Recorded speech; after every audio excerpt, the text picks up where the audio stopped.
they can manipulate their bikes in the most acrobatic and daring manner. It is not just a craze, but a very competitive and fast-growing sport. Just watch this. And finally, the audience were treated to some tightrope walking, not by an established circus act, but by, of all people, Speedway's Chris Morton, the British champion, who obviously has an innate sense of balance. Well, then it was down to competition on the smallest speedway track in the world, just 120 yards on that treacherous glazed concrete. The World Select got away to a brisk start, and after 5 heats led the Carter's Lions by 20 points to 10. We joined the match for Heat 6 with Dave Lanning now describing the action. Richard Helson there in yellow and black. This is Anderson. And Anderson, we have seen, really looks invincible at this particular form of motorcycle speedway. There's the line-up on the inside, young Kelvin Tatum from Wimbledon, feeling his way a bit in his first ride. Next to him, Anderson, watching him just build up to the start. Then Kenny Carter on the outside, Richard Helson. Can Carter find something special? He has beaten Anderson. Anderson unbeaten his last 19 starts, and away they go together. And Carter really did have a go. Moved up there, overshot the corner. Tatum's in second place. Third place is Helson. And Kenny did have a go. You've got to admire for that. Oh, look at this action. Down has gone Tatum. The bike goes down. The lights has come on. And what will referee Graham Brodie say about that? We've got Barry Briggs there picking up Kelvin Tatum. And the blue light has got on, his exclusion light. He's not happy about that. And he's gone across to have a word with Helson. And we're getting some commitment and passion coming into this Lada International. Well, let's have a look at what happened again. Here's the start. You'll see Carter makes a tremendous effort to get across on Anderson up to the corner. And completely misses the turn. Tatum now is in second place with Helson back in third place. Anderson disappears out of the picture. Forget about him for the moment. And Tatum going in here now. What happened? Here comes Helson through on the inside. And did he move him over? Oh. And he is gone. Well, it's a 50-50 call there. Kenny Carter goes back to the pits. Not such a long walk as it is at other tracks in World Speedway.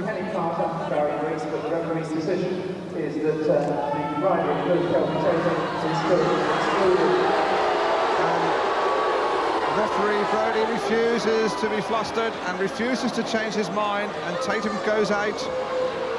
And it has to be said, looking at the replay, one wouldn't really disagree with him. Tatum, this young man here, got himself into trouble, and it would have been a pretty harsh piece of justice if the other man, and that was Richard Helson, had come out. So after all the controversy, 3 starters only for the rerun of Heat 6. One can wonder if Helson here gets a bit of a boisterous reception from the crowd, who have adjudged him to be guilty of bringing down Tatum, although our replay showed it perhaps to be otherwise. Here's Kenny Carter. Interesting to see if he'll be all fired up by that incident. And he has moved on to the inside, and that is naughty. He shouldn't do that. I'm sure they'll stop him doing that because he started from grid 3. And he's going to have to come across if they are going to play it by the rule book. And it looks like they're going to leave him there, and that will be an indulgence by referee Brodie, who stuck to his guns. So at the moment, the revised lineup looks like this. Brian Lana down there right of picture. And he's the gentleman in the natty white suiting. The promoters are the lads in the white tuxedos. They're not a pop group. And Kenny is trying it on here, and he's not going to get away with it. I didn't think he would. I think he's just doing it to confuse our caption girl. There we go. He's going into the right position. Anderson on the inside, then Carter, and Helson on the outside. There's no question that Carter is aggrieved, and I'm quite sure if he can get up on Anderson, then the Swede will have a battle on his hands. Here we go, restart of Heat 6, and Carter, you can see, is anxious to get on with it. Away they go again. Anderson makes his usual super start. Kenny's gone wide past the corner. Oh, lets Helson through.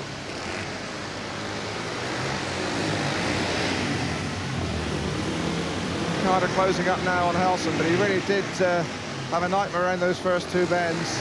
Got a lot of ground to catch up here. He's riding a much more sensible line now. The battle for second place, and Helson's gone right the way around and still stayed in touch with the saddle.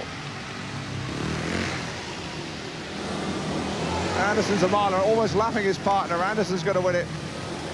Carter moves into second place. There's Anderson, untroubled as always. And Howson just goes across the line.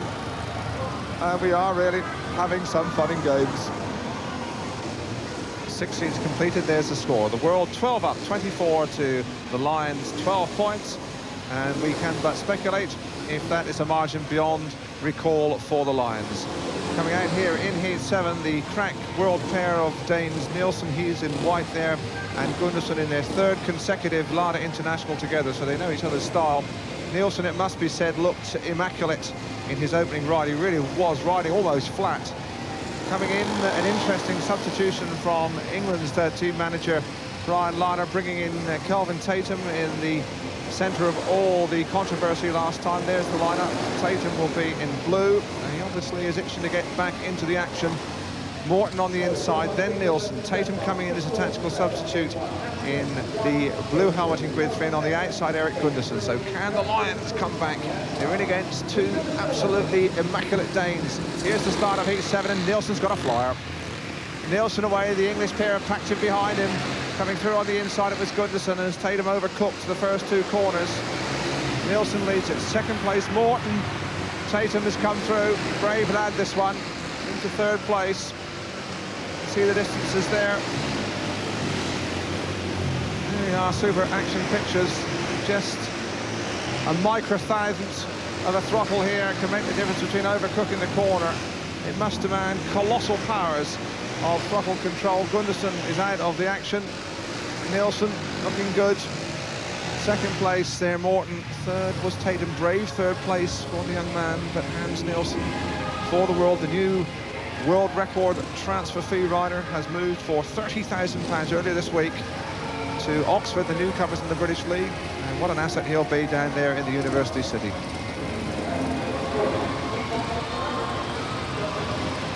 Kelvin Tatum, the young man from Sussex, the Speedway writers voted young rider of 1983 from Wimbledon Dons. He really has had a marvellous first season in senior racing. He'll be in red here as we move into Heat 8 with the score. The world at 27, the Lions 15. There is the lineup on the inside. Joe Owen, who departed a little precipitously in his first ride. Next to him, Kai Niemi. Grid 3 has Tatum on the outside, Koponen. The outside three riders are Wimbledon teammates here. Owen on the inside is from Newcastle, up to the first corner. And oh, it was a bit rough there. And it's the Lions in front. They really did scissor them. In front, it is Owen. Second place, Tatum. Third is Koponen. Was a pretty ruthless old first corner. And it was Niemi who came off worst. So the Lions roar again, and sparking a fight back. It is their two reserve riders. Owen, so experienced on this kind of surface, and obviously anxious to make amends for his fall first time out. And that's an interesting one, which puts some life back in to this fixture midway through. A maximum heat win, and it was Joe Owen who spearheaded it. And it will be interesting to have a look at that first corner again, because it was a few elbows flying there. So let's watch it again. It looked like Niemi might just have got up from grid 2 in the white helmet colour up to the corner. Watch Owen on the inside, because he moves straight out, and over comes Tatum. And well, Niemi did well to keep in contact with the saddle, and it was the Lions all the way from that moment. Heat 10 coming into the action. Kenny Carter, leader of the Lions. He'll be in red, and Kelvin Tatum. That is the young pairing for the Lions, and they face Hans Nielsen, who has been one of the individual stars of this afternoon's activity, and Eric Gundersen, who has a second and a last. There's the lineup. Carter has a coconut and a second place, fighting second place. Nielsen really has looked almost matchless at this form of Speedway. He is in grid 2 in the white helmet colour. Grid 3 will have Tatum, who we know will put himself about. On the outside, Eric Gundersen in yellow and black. There is the lineup, 23-31 the score. And Carter looking across at Nielsen. Could be a rare old run up to the first corner. Oh, they're all impatient to go. And then the second time of asking, off they go, and it's Carter and Tatum. Carter and Tatum almost made it, but Nielsen did a very clever piece of riding around the line there. Carter leads it. Oh, second place still is Nielsen. Tatum in all kinds of trouble back in third place. There it is. Going to have a rare old race here. Good start from Kenny Carter. He's beginning to way up this concrete now.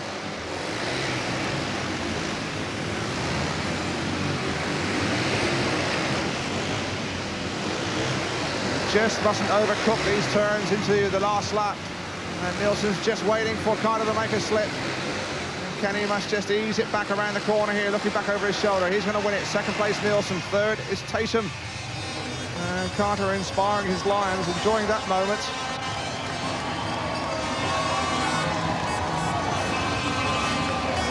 Yes. Well, there are a few around who say this fixture is just fun and games, but one fancies after one or two of the controversial incidents. There's some pride and passion creeping into these two teams.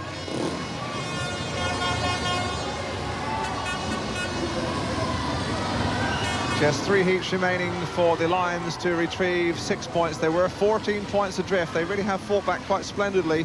Here we go for heat 11 with Chris Morton and Joe Owen coming in for the home side, it must be said, and Eric Gunderson in white and Kai Niemi in yellow for the World Select. 27-33 the score. There is the lineup. On the inside, Owen, who's had a fall, a win and a second. Chris Morton in grid 3 has had 3 second places. And the 2 overseas riders, Eric Gunderson a second place, then 2 zeros, Kai Niemi a second and a third and a last. So here we go for heat number 11. Oh, again, they're impatient to get going. And so too is Niemi, the second time of asking. Must settle down, lads. This time's a better start. Away, it is Owen in second place, coming through. It is Niemi in third place is Gunderson, and Chris Morton it was who overcooked the first 2 corners. So can Morton get up here? Battles back in third place.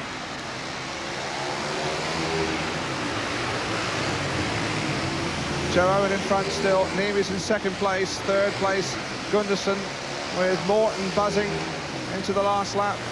It's all about the third place point. There it is at the back. They're all tightening up, and Morton just isn't going to find enough unless Gunderson does something unexpected on the last corner. Doesn't do so.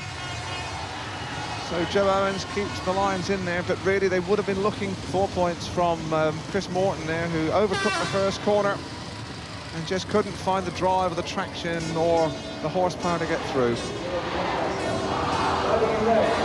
Heat 12, the penultimate heat of this 5th Lada Indoor International. It could all be settled here with the World Select 6 points in front. Let's spell out the possibilities. England need 2 maximum 5-1 heat wins for victory, and a 5-1 and a 4-2 to draw.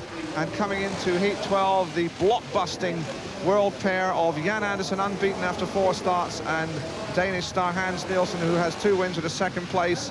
Kenny Carter and Steve Bastable really with a mountain to climb here.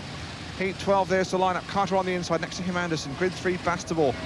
Outside Nielsen. Can the Englishman possibly contain these rampaging Vikings here in heat 12? They really must produce their party piece now. They've got to contain Andersen. He has looked immaculate. He's got Carter inside him, and Carter will give him nothing if he gets up to the corner with him. Away they go, and Carter it is who's got away. Carter's away. Andersen going through on the inside. Oh, where did he find the hole there? Carter, oh, down has gone Nielsen. Straight through the bells. But Andersen, we wondered if he was invincible. We didn't think he is at this level, because he missed the start there and just went past Kenny Carter down the back straight as though he was stood still. Andersen will win this and anchor another victory for the World Select, proving he can come from behind as well as win from the start. Second place was Carter, third was Bastable, but Andersen it is again, and there is his victory salute. And who is to touch this man on this surface? Well, here's that action-packed first lap. Again, we'll watch for Carter in the red helmet colour and Andersen. And Carter has actually got to the corner in front. Nielsen comes across from the outside here. And as Carter locks up Andersen, clever piece of cornering, goes through on the inside. And what happened to Nielsen? Nielsen tried to grab a handful of throttle and simply ran out of room. And there is the score which confirms that Anderson's victory has put the World Select in an unassailable position, 39 points to 33. In the last heat, a fighting 5-1 from Chris Morton and Joe Owen brought the score back to World Select 40-38, so in the final analysis, respectability for the Lions. And down there at the pit gate, our man in the pits, Gary Newbon, is talking to Kenny Carter and the king of the concrete, Jan Anderson. Well, you pulled back a bit, Kenny, but it wasn't enough in the end. Well, from a disastrous start, I thought we did fantastic to end up where we did, and I thought my luck was in the last race. I nearly beat Jan, but only lasted for half a lap. Jan Anderson, apart from Hans Nielsen, nobody seems to get near you. You've only had one defeat in 24 heats over the years here at Wembley. What is the technique that makes you so special compared with the other riders here? I don't really know. I didn't want this about 3 years ago because I was pregnant. In higher